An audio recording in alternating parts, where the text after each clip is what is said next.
여러분 안녕하십니까? 2014년 1월 21일 화요일 뉴스독립군 데일리 고발 뉴스입니다. 사상 최악의 카드사 정보 유출 사태. 금융당국의 해명과 달리 2차 피해가 속출하고 있습니다. 시민들 불안감이 증폭되고 있는데요. 은행마다 카드를 취소하고 또 재발급 받느라 창구마다 북새통이었습니다. 고발뉴스 김성훈 고문 변호사가 진행하는 집단 소송 카페에는 개설 만 이틀도 안 돼서 화요일 오후 6시 기준으로 벌써 3,000명에 달하는 시민들이 소송 참여를 밝히며 회원가입을 하고 계십니다.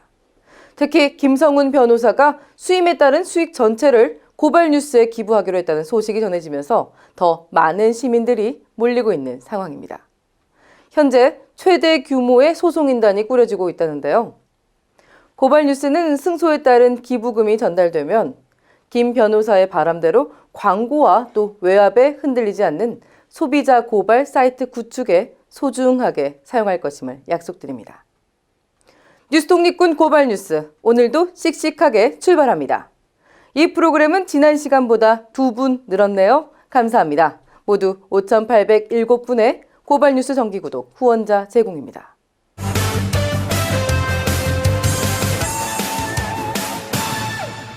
바쁘시더라도 이 뉴스들은 꼭 보시라고 저희가 발로 뛰어 모은 오늘의 고발 뉴스입니다.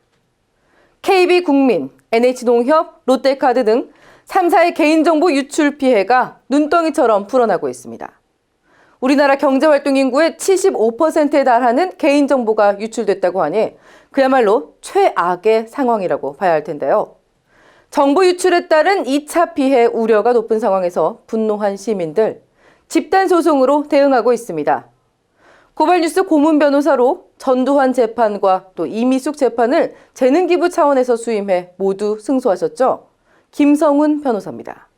지금 개인들이 기본적 권리를 침해받는 상황에서 그 대응해 나가기 위해서는 이 작은 힘들이 모여서 집단 소송의 제도를 통해서 대응해 나가는 것이 가장 확실한 방법인 것 같고, 또 그들 편에 서서 고발뉴스와 함께 계속해서 대응해 나가겠다는 생각으로 이번 일을 시작하게 되었습니다. 저희 측에서 지금 판단하기로는 기존의 해킹 유출에 의한 개인정보 유출이라든가 기타 여타 다른 포털 사이트에 의한 그 정보 유출 사건과 좀 달리 이번에는 그 협력업체 직원에 의해서 좀 고의적인 불법 행위로 인해서 정보 유출되었기 때문에 기타 사건들보다는 조금 재판의 결과가 좋지 않을까 생각하고 있고, 총체적 대선 부정 1년, 박근혜 퇴진, 그리고 특검제 도입을 요구하는 시민들, 지난 주말에는 30번째 촛불을 들었습니다. 그런데도 청와대와 새누리당은 아직도 국민적 요구를 묵살하고 있습니다. 이런 가운데 8개 시민사회단체가 오늘 기자회견을 열고 박근혜 대통령의 특검 수사 요구를 수용할 것과 남재준, 황교안, 김관진의 즉각적 해임을 촉구했습니다. 현장에 고발뉴스가 다녀왔습니다. 본인이 스스로 아무런 불법도 받지 않았고 아무런 지시도 하지 않았고 아무런 관련이 없다고 하면 왜 진상규명을 막고 있습니까? 국민들은 오로지 단 한 가지를 원하고 있을 뿐입니다. 특검을 통한 진상규명, 책임자 처벌, 그리고 그 과정에서 진상규명을 방해했던 남재준, 황교안, 김관진을 해임하는 것을 촉구합니다. 가장 최소한의 요구입니다. 대통령께서 정말 국민의 목소리를 듣고 민주주의와 정의를 세우는 최소한의 요구를 수렴해 주실 부탁드리겠습니다. 박정희 정권의 사법살인이었던 인혁당 사건에 대해 검찰이 반기를 들고 나섰습니다. 인혁당 사건은 한일협정 반대 시위가 거셌던 지난 64년에 박정희 정권이 진보인사 수십 명을 잡아들였던 사건으로 당시 공안 검사들조차도 중앙정보부가 사건을 너무 과장했다며 사표까지 썼던 일인데요. 50년이 지난 2014년 대한민국의 검사들은 고문이나 비인도적 행위가 없었다며 대법원 상고장을 제출하고야 말았습니다.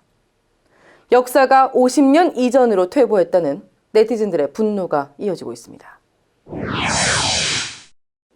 군의 대선 불법 개입 의혹을 받아온 연재욱 청와대 국방비서관이 군사이버 사령관으로 있었던 2012년에 매일 대선 개입 댓글 작성을 지시해온 사실이 검찰 공소장을 통해 뒤늦게 드러났습니다. 개인적 일탈 행위라며 면죄부를 줬던 군의 조사 내용과 배치되는 것이어서 후폭풍이 거셉니다. 군 조사본부가 진실을 알고서도 윗선을 보호하기 위해 축소 수사를 했을 가능성이 높은데요. 현 청와대 비서관 연루 사건. 윗선은 과연 어딜까? 우리 국민들 이미 알고 계시리라 믿습니다. 중앙대 청소노동자들의 파업 벌써 한 달이 넘었습니다. 교수들과 시민사회, 심지어 어린이까지 대자보로 사태 해결을 호소했지만 학교는 들은 채 만 채 오히려 동문 기자들에게 언론 플레이를 하다 들통나기도 했는데요. 오늘은 중앙대의 주인이죠. 학생들이 파업 지지 서명을 받기 위해 직접 나섰다고 합니다.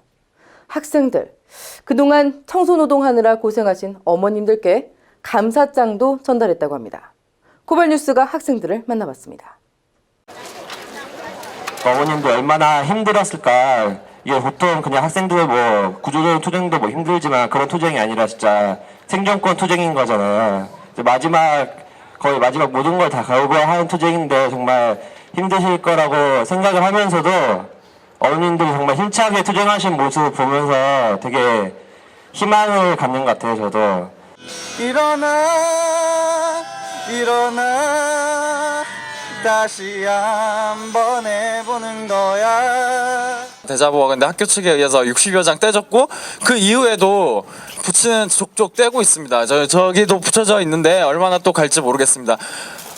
학교가 아무리 뗀다고 해도 우리의 진실된 목소리를 막을 수 없습니다. 이 사태 빨리 학교가 책임지고 해결해야 되고 그걸 위해서 더 많은 대자보로 청소노동자분들과 연대하겠습니다. 노동자로서의 권리를 지키기 위해 어려운 상황에서도 당당한 모습으로 투쟁을 이어오셨습니다.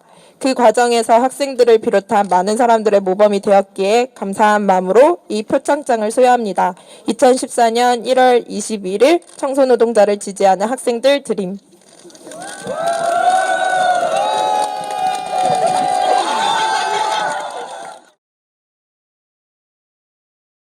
지금까지 오늘의 고발 뉴스였습니다.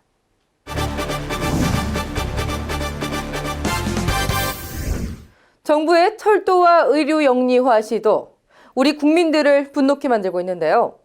여기에 전국 아파트 단지의 난방을 담당하고 있는 한국지역 난방공사에 대한 민영화 의혹까지 추가로 제기되고 있어 국민 여론에 그야말로 기름을 붓고 있는 형국입니다.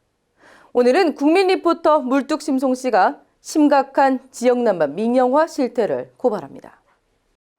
최근 철도, 의료, 교통 분야에 다양한 형태의 민영화 시도가 이어지고 있는 가운데 또 하나의 민영화가 이루어지고 있다는 소식입니다. 바로 전국의 대규모 아파트 단지에서 지역 난방을 담당하고 있는 한국지역난방공사에 대한 이야기입니다. 지역난방이라는 것은 아파트와 같은 공동주택의 난방을 함에 있어서 훨씬 더 높은 효율을 가져올 수 있는 방식으로 노태우 정부 시절부터 대규모로 도입된 것입니다. 일반적인 발전소의 경우 발전을 하는 과정에서 열이 발생하면 그 열을 냉각수를 통해 바다로 흘려보냅니다. 그러나 지역 난방의 경우 가스를 태워 발전을 하고 그 과정에서 발생한 열을 지역 난방에 재활용함으로써 에너지 효율이 한 단계 더 높은 것으로 알려져 있습니다. 처음 지역 난방이 도입되는 시점에는 한국지역난방공사만이 이런 서비스를 공급할 수 있도록 법제화되어 있었습니다. 그것이 IMF를 거치면서 공기업 민영화의 흐름이 생기자 부문별로 나눠 매각할 수 있도록 제도가 바뀐 것입니다. 그런데 이 지역난방 서비스는 각 지역에 공급되는 도시가스 사업자들과 시장이 겹칩니다. 이 도시가스 사업은 오래전부터 탄광을 개발하고 연탄을 생산해서 우리 사회에 공급하던 회사의 자본들이 담당하고 있습니다. 상황이 이렇게 되자 도시가스 사업자들은 지역 난방 서비스 사업에도 진출하게 되기를 원하고 있었고, 그 결과 한국지역난방공사의 사업 분야를 분리해서 그런 자본들에게 매각할 수 있는 방안이 만들어지고 있다는 것입니다. 실제로 한국지역난방공사의 일부분이 이미 분리 매각되기도 했습니다. 전력업계의 민영화 수순과 매우 유사한 형태로 진행되는 이 민영화 작업은 의원 시절 의사장 내 폭력 사건으로 유명한 김성회 사장이 작년 12월에 취임한 이래 주도하고 있습니다. 민영화는 절대악은 아닙니다. 어떤 시스템을 만들 때 국가 재원이 부족하다면 민간 자본의 도입을 고려할 수도 있는 문제입니다. 하지만 우리 모두의 생존이 걸려있는 필수적인 사회 공공의 서비스에 민간 자본이 도입될 때에는 언제나 안전판을 마련해야 합니다. 그런 안전장치가 없는 민영화가 가속된다면 가격 담합이 발생할 수도 있고 이윤이 적게 발생하는 지역에서는 서비스 자체가 중단될 수도 있습니다. 그 경우 서민층에게는 심각한 생존의 위협이 발생할 수도 있다는 것입니다. 그런 안전판이 없는 민영화는 절대 찬성할 수 없습니다. 우리 모두가 관심을 가지고 도대체 어떤 일들이 진행되고 있는가 지켜봐야 할 것입니다. 고발 리포트 물뚝심송이었습니다. 국민 리포터 물뚝심송 씨의 리포트, 여러분은 어떻게 들으셨나요?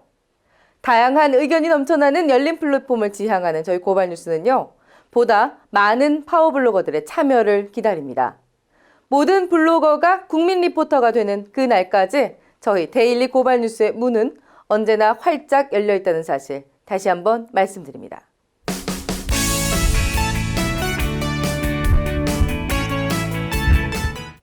경제 이야기를 쉽게 풀어드리는 선대인 소장의 엄마 경제 시간입니다. 오늘은 선대인 소장, 이 실체 없는 집값 바닥론과 이를 부추기는 기득권 언론, 그리고 가공의 여론에 편승해 서민 등골만 휘게 만드는 정부의 행태, 1타 3피로 고발해드립니다. 안녕하세요. 선대인의 엄마 경제, 선대인 경제연구소 선대인 소장입니다. 반갑습니다. 자, 오늘은 눈도 오고 해서요, 좀 캐주얼하게 두툼한 잠바를 입고 카메라 앞에 섰습니다. 이 뒤에 보이실지 모르겠는데 저희 집에 이제 뒷산에 해당하는데요. 아름답죠? 꽤 눈이 오면 굉장히 멋진 곳입니다. 그래서 일부러 오늘은 시청자분들한테 이런 좀 아름다운 광경도 서비스할 겸해서 일부러 야외에서 좀 이렇게 캐주얼한 분위기에서 이렇게 말씀드리게 됐고요.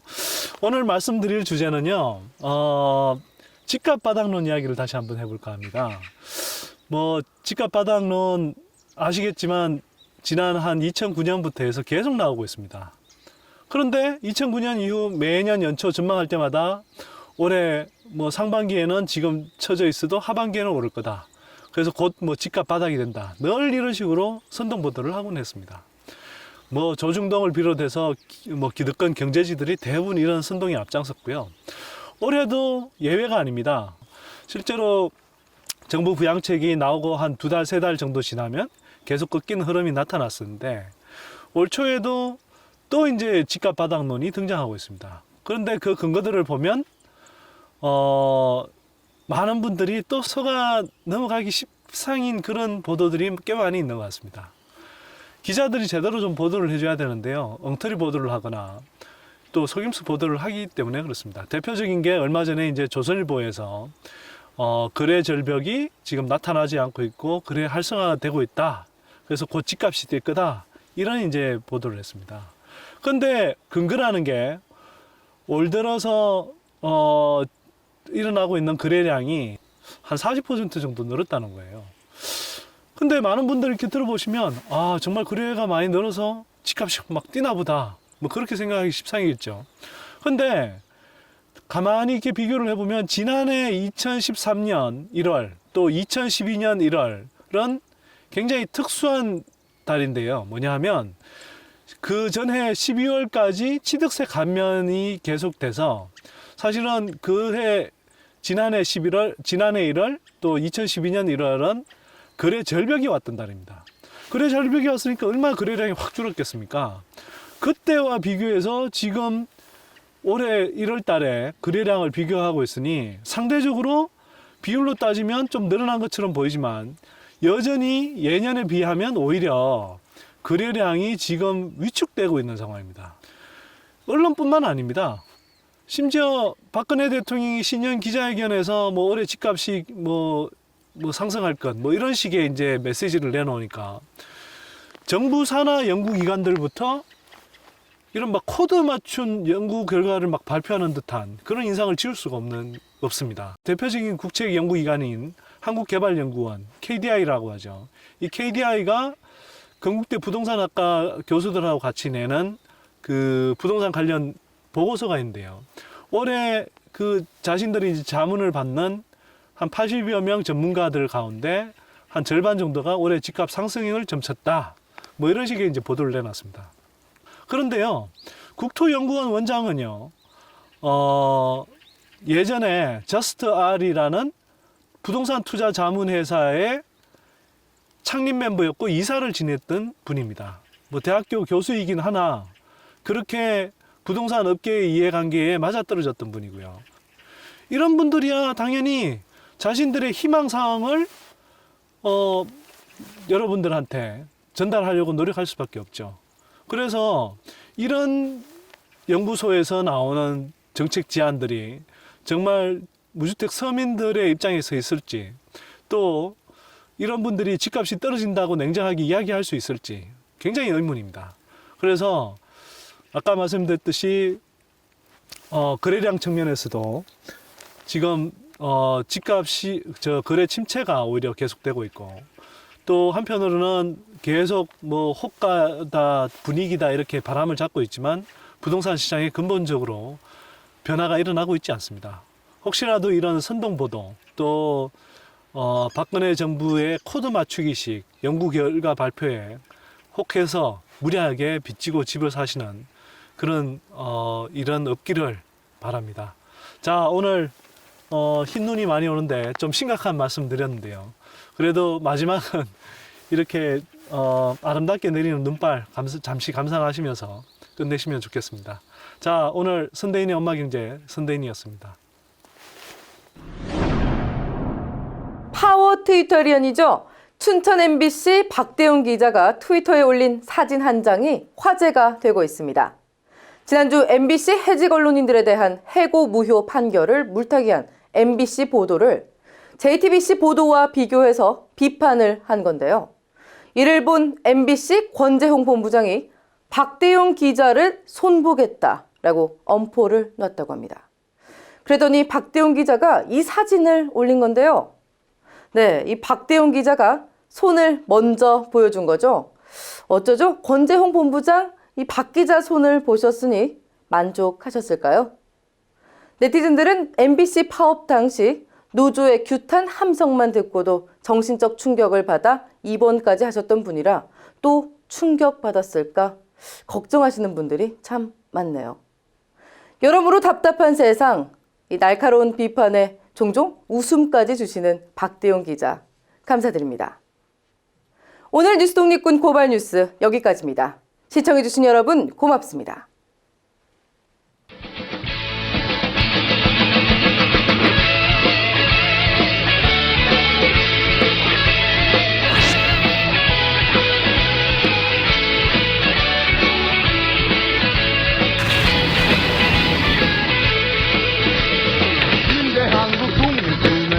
용사야 조국의 부르심은 네가 아느냐. MBC 본사에 계셨을 때는 그 장비 때문에 이렇게 서비스 일이 없었겠죠. 또 위원장한테 전화를 받으시다고 되어 있는데 수사에 방해가 된다고 생각하지 않고요?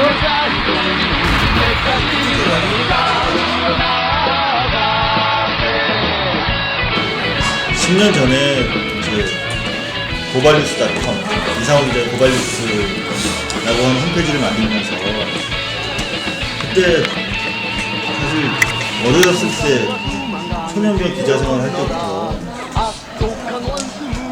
너무 많은 사람을 구속시켰거든요. 그리고 너무 많은 사람을 다치는 걸 봤고, 근데 내가 도대체 이 기자직을 왜 하는 건지 되게 회의가 될 때가 많았어요. 그래서 내가 그 홈페이지에도 담아놓은 얘기지만 내 국민의 삶이래요. 그러니까 고발은 사람에 대한 증오가 아니라 사회에 대한 사랑입니다.